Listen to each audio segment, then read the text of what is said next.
Hello, guys! I am done apologizing. I am done being persecuted for my strength. You people should be thanking Christ that I am who and what I am because you need me. तो भाई I am back with another video और मुझे कोई अब नहीं बोलेगा कि भाई इतनी लेट वीडियोस क्यों अपलोड करते हो, तुम्हारी प्रिडिक्शन गलत हैं। मेरी मर्जी, मेरा चैनल है, मैं प्रिडिक्शंस करूँगा, मेरे थॉट्स। ओके, सो प्लीज़ आओ, वीडियो देखो, लाइक करो, सब्सक्राइब करो, घर चले जाओ। ओके, मजाक कर रहा हूँ, ठीक है, वो वीडियो के लिए इंट्रो नहीं मिल रहा था। तो आज हम जिस पेपर व्यू की प्रिडिक्शंस करेंगे वो है the Saturday nights main event. तो शुरू करते हैं।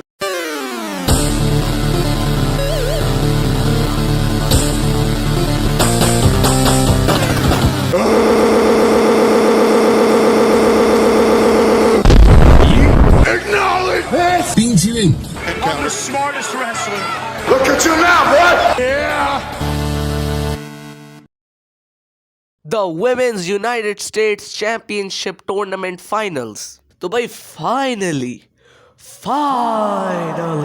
इतनी रिक्वेस्ट के बाद, इतनी डिमांड के बाद डब्ल्यूडब्ल्यूई ने finally women's mid card titles introduce करवा दिए। The women's US title and the women's IC title. Tournaments तो दोनों टाइटल्स के लिए हो रहे हैं, लेकिन सैटरडे नाइट्स मेन इवेंट में जो मैच होगा वो मैच होगा for the women's United States championship.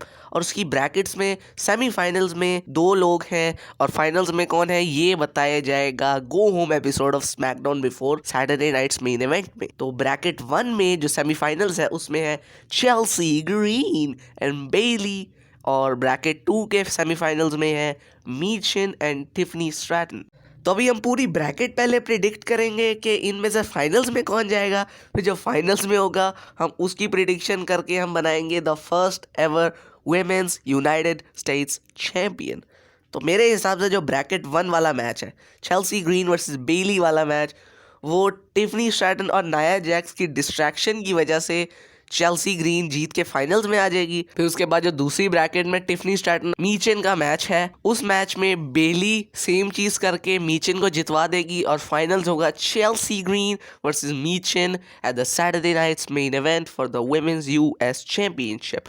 और उस मैच की prediction the first ever women's United States champion Chelsea Green Sami Zayn versus Drew McIntyre. तो भाई 2 वीक्स पहले रॉ पर Drew McIntyre in the main event अचानक से रिटर्न आ गया और उसने आके सैमी ज़ेन पर अटैक कर दिया। और उसी रॉ में पहले उस मैच से मेन इवेंट से पहले जे उसो पर किसी ने अटैक कर दिया था और फिर वो हमें इस रॉ में पता चला कि भाई वो ड्रू मैकिंटायर ही था। और ड्रू मैकिंटायर का आई थिंक ये नया ऑब्जेक्टिव बन चुका है कि जिसने सीएम पंक की मदद की है वो उसको अटैक करेगा, और उसमें उसकी लिस्ट पे पहले नंबर पर है सैमी ज़ेन। और भाई इस रॉ में आके सैमी ज़ेन ने आके अनाउंस कर दिया कि भाई ये मैच जो है वो सैटरडे नाइट्स मेन इवेंट में होगा, वहां पर सैमी ज़ेन ये चीज खत्म करेगा। तो इस मैच की एंडिंग प्रिडिक्ट करना बहुत इजी है। ड्रू मैकिंटायर जस्ट रिटर्न आया है, उसको ये विन की ज़रूरत है।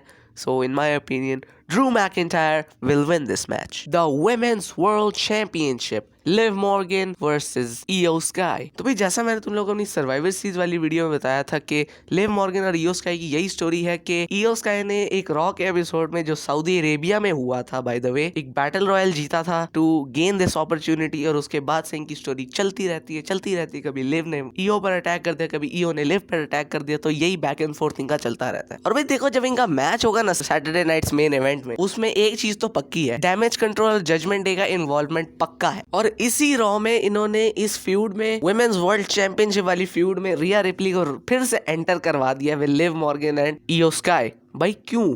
खत्म करो यार, ये बस खत्म करो, ये फिनिश हो गई थी राइवलरी, प्लीज खत्म करो ये। और आई थिंक आगे जाके ये ट्रिपल थ्रेट भी होगा, लेकिन वो जब होगा तब होगा। लेकिन इन my opinion with the distractions of Judgment Day, Liv Morgan will retain her title for the World Heavyweight Championship. Damian Priest versus Finn Balor versus Gunther. तो भाई 2-3 वीक्स पहले जब Finn Balor back stage Gunther को मिला था raw के episode में, तब उसने गिला किया था गुंथर से कि भाई मैंने तुझे इतनी बार डेमियन प्रीस्ट से बचाया है तेरा टाइटल, तूने मुझे टाइटल शॉट क्यों नहीं दिया। और उसी वक्त उसी के सामने उसको डिसरिस्पेक्ट करने के लिए उसने किसको दिया टाइटल शॉट रॉ के एंड पे? Dominik Mysterio. Wow, disrespect. और फिर उसी रॉ पे फिन बैलर ने एडम पियर्स से जाके बात की थी कि भाई मुझे टाइटल शॉट दे, मैं डिजर्व करता हूँ, मुझे 8 साल हो गए मुझे टाइटल नहीं मिला मेरा वापस। तो एडम पियर्स ने बोला ठीक है, Saturday nights main event Finn Balor versus Gunther. फिर उसके बाद इस रॉ पे जब फिन बैलर बाहर आया था to face Gunther face to face, तब उसने बोला कि भाई तुझे जिसको जो डिज़र्व करता है टाइटल शॉट, तूने उसको टाइटल शॉट नहीं दिया, जो कि था मैं फिन बैलर, और तूने उसको टाइटल शॉट दिया जो डिज़र्व नहीं करता, डोमिनिक मिस्टीरियो। फिर उसके बाद पूरी जजमेंट डे गुंथर पे अटैक करने ही वाली थी कि पीछे से आ गया डेमियन प्रीस्ट और उसने आते ही पूरी जजमेंट डे को मार दिया। फिर एंड में जब फिन बैलर की कुटाई लगा रहे थे, दोनों ने फिन बैलर को मार के बाहर किया, फिर गुंथर ने डेमियन प्रीस्ट पे अटैक कर दिया, क्योंकि मुझे लगा this is some sort of alliance. सब ने एक दूसरे को मारा, लेकिन एंड पे standing tall was Finn Balor with 2 titles in his hand, the world tag team title and the world heavyweight title. उसका बैक स्टेज फिन बैलर को एडम पियर्स दोबारा से मिला और उसने बोला कि भाई जो तुम करके आए हो ना बाहर, जो वर्ल्ड हेवीवेट चैंपियनशिप वाला मैच था वो चेंज हो गया, अब वो ट्रिपल थ्रेट मैच है with Damien priest. And I was like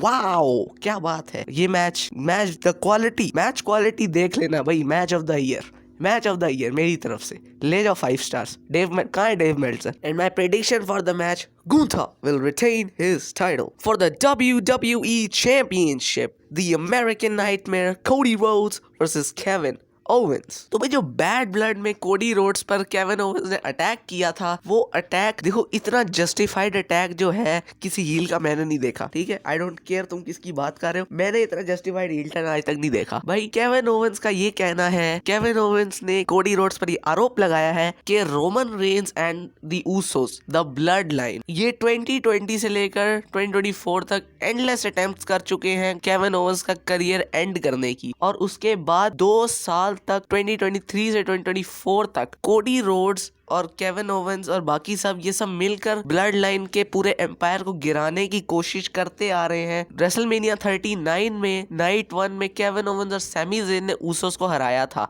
फिर नाइट 2 में कोडी रोड्स, एंडलेस इतनी अमाउंट ऑफ अटेम्प्ट्स के बाद भी कोडी रोमन को नहीं हरा पाया at the end of WrestleMania Hollywood. फिर उसके बाद एक पूरा साल ये लोग स्ट्रगल करते रहे, कितने लोगों ने ट्राई की क्योंकि रोमन के एम्पायर को गिरा दे, खुद जे ने भी ट्राई की।